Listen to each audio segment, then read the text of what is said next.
What's up, everybody? I'm Doggie Diamonds. You're now watching Doggie Diamonds TV. This is the part of today's rundown brought to us by hotnewhiphop.com. And the title reads, Kelsey Harris Bodyguard claims Harris shot Megan Thee Stallion, not Tory Lanez. And it reads, Kelsey Harris Bodyguard, a man by the name of Bradley James, is alleging that she was the one who shot Megan Thee Stallion back in 2020, not Tory Lanez. Lanez's legal team shared the allegations during a press conference on Wednesday while continuing to proclaim his innocence. A jury found Lanez guilty of the crime back in December of 2020. We think it's time. Enough is enough. It's time to bring the brother home. Caesar McDowell, Unite the People CEO and co-founder, said as was caught by the Hindustan Times. From there, attorney Walter Roberts took over the podium. He added Harris fired at Megan 3 times. Mr. Peterson grabbed her arm and knocked it down.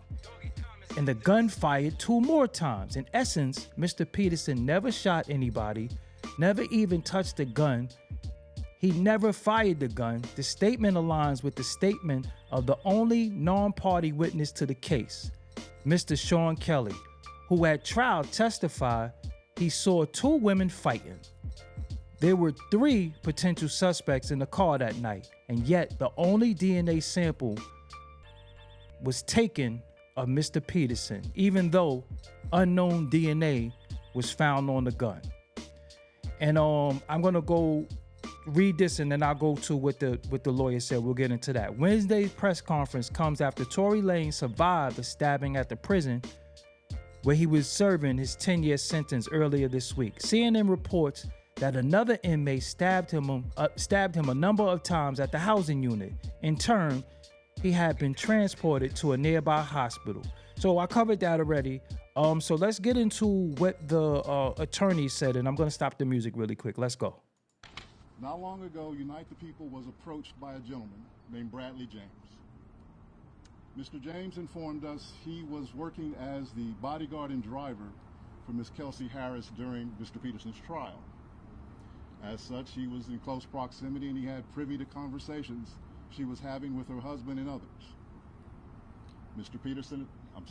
James informed us he was not under a non-disclosure agreement or a confidentiality agreement and was free to speak with Unite the People, and that he was doing it because his conscience would not let him not speak and leave a man in prison for something he did not do.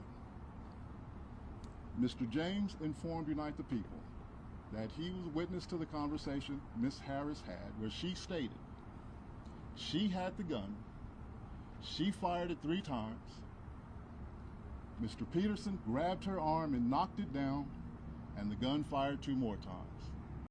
So I wonder, anybody tell me in the comments, what kind of gun was it again? Was it I don't know. What kind of gun was it? Let me know that. I need to know that.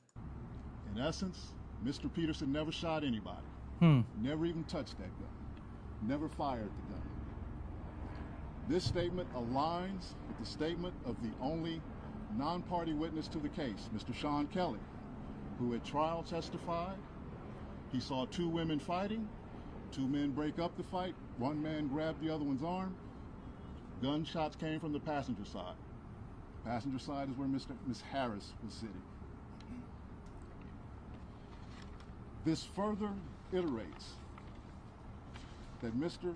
Peterson did not shoot Miss Pete, did not shoot at Miss Pete, or did not assault Miss Pete. You know what's funny? This to me is bugged out, because if they all know this, they really railroaded this kid. Let's go. It's just another irregularity in a list of irregularities in this case. For example, there were 3 potential suspects in the car that night, and yet the only DNA sample was taken of Mr. Peterson. Wow. Even though unknown DNA was found on the gun. Why wasn't Miss Harris's DNA taken? Right. Or was it taken and the information simply never given to the defense? Wow. Why wasn't the driver of the car, Mr. Jaquan Smith's DNA taken? Right. Or was it taken and again, simply not given to the defense? Wow, yo, that's bugged out. You know, you know it's funny because now, if all of this evidence, if they're able to make this evidence now admissible, because I think they tried for appeal. Like, how does this work? Because I think they gotta go to. Does he need to be pardoned or somebody like something? What happens in this situation? Because it's like new evidence. Like, do they get a new trial because he just got stabbed up, right? So that means he's in the middle of a situation where now it's up. You know, it's up. And do they all know this and they play games and like railroaded them? That's, yo, listen, man. Well, it's kind of a rhetorical question, but you know, I gotta say allegedly for legal purposes. Yo, that's bugged out because he got time taken out of his life, going into prison, get stabbed, had a tag on him, everybody calling him all types of names because when you proven guilty, people was apologizing to Meg. And my thing is this too. Does she know this? Like, does she know this for sure that he didn't do it and she just went along? Like, yo, what's going on? Yo, this is wild. This is wild. This is one of them rabbit holes that this right here, I ain't gonna front, should be made into a movie. This is some movie stuff because it's deeper than this surface that we seeing. And it's like a lot of people conspired against him if that's the case. You got the driver, you got Kelsey, you got Meg, you got the bodyguard. What the hell is going on? Because what he said is just real. If it was all them people in the car, then how come only he had to give up his DNA and it was other people? They should have took everybody. Or like you said, did they take everybody's and it was held from the defense? So this is trippy right here. This is trippy. You know what I'm saying? And as we know, man, I'm gonna be real with you. If and when it's found that he's innocent and they lied, because why did she get immunity? Why did homegirl get immunity? There's so many unanswered questions. Why did she get immunity? Why didn't he take the stand?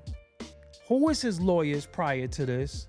It's so many unanswered questions, but you know, time gonna tell. Hopefully the right thing comes out of this because we see so many instances where a lot of injustices happen, but nah, is there a petition for people to sign? Do y'all know about a petition? Let me know if y'all know about a petition. Let me know in the comments because I pinned it to the top of this video right here. But we need to sign a petition to get this looked into. You know what I'm saying? Real talk, because we can't have nobody in there that is innocent. We can't do it, especially if they're getting harmed. And I was him, I file a big ass lawsuit. I sue everybody. But that's what it is, man. Let me know. Give me some information in the comments if you could. You know, so that's what it is, man. I'm Doggie Diamonds. Until next time, peace.